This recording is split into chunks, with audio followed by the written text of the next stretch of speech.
Здравейте, прекрасни хора! Днес е моят ден рожден и аз по този повод реших да направя един малък подарък за всички вас.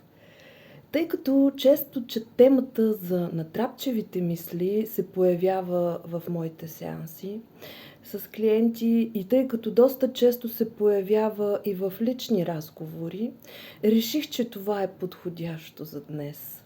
И ето, много простичко и много лесничко можем да се справиме с натрапчивите мисли. Една техника, която работи абсолютно винаги, стига да я упражнявате и стига да повярвате в нея, защото вярата е преди всичко. И така, техниката се нарича стоп техника и е следното.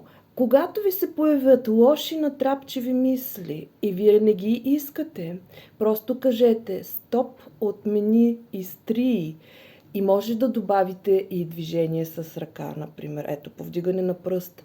И когато това нещо го упражнявате достатъчно, заедно придружено с движението стоп, отмени, изтрий, някой ден ще умеете да го правите без да използвате думите на глас, а единствено и само с движението и тогава вашия мозък ще знае, че това е стоп, отмени, изтрий.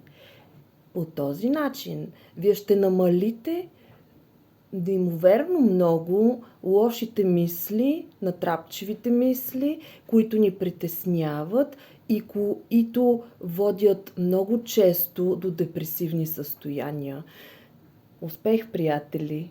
Това беше от мен и приятен ден ви желая!